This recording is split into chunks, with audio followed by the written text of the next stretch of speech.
Basquete em Pílulas, quarto episódio da primeira temporada. Hoje vamos falar das regras básicas do basquete. Falar de regras de basquete é bastante complexo, porque as regras são extensas e muito detalhadas.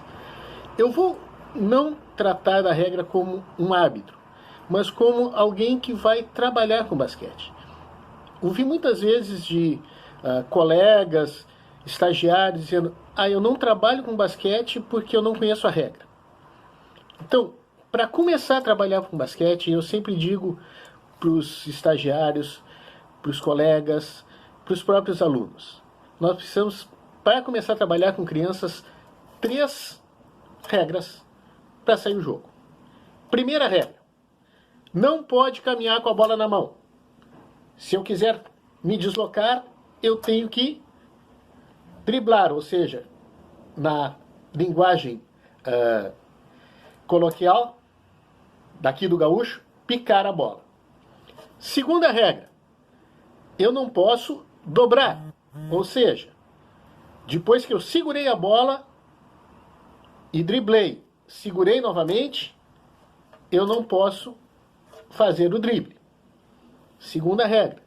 Terceira regra: como as crianças pequenas, a tendência é todo mundo correr em volta da bola, se faz uma terceira regra: quem estiver com a bola presa na mão, não pode ser retirada a bola dela.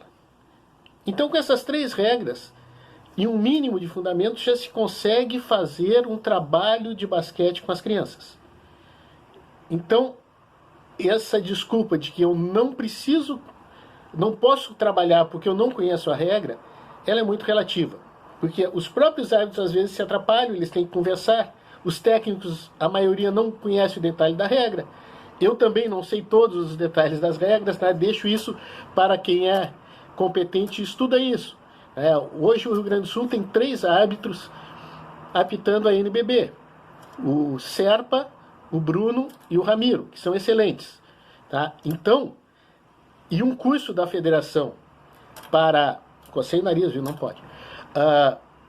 Para formação de árbitros, inicia com um cursinho teórico de 20 horas.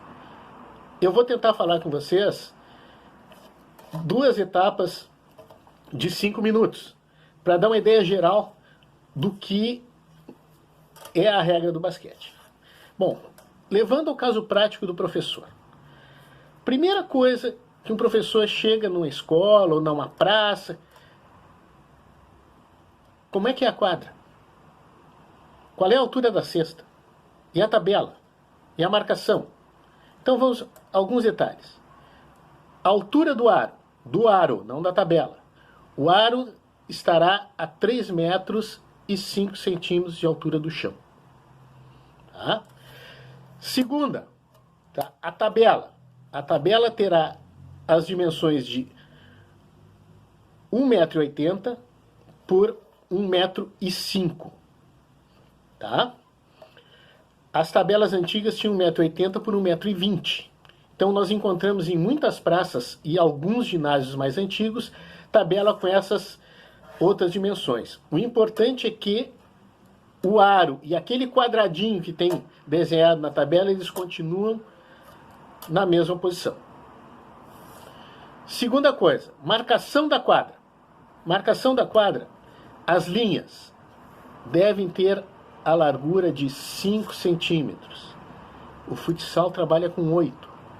Se a gente utilizar a linha lateral de uma quadra de futsal com 8 centímetros, a quadra, como a linha não joga, ela perde 3 centímetros em toda a sua extensão. É um tamanho grande. Claro que dá para utilizar isso também, mas seria mais interessante que as linhas tivessem sempre 5 centímetros.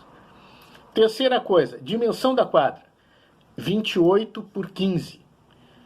Hoje fica mais difícil se construir uma quadra polivalente, porque as dimensões, por exemplo, do futsal, do handball, que hoje são 40 por 20, ou um pouco menor, e com a largura ideal de 20 metros, uma quadra de basquete 28 por 15, como tem a estrutura da tabela, fica difícil de construir uma quadra que sirva para futsal e para basquete.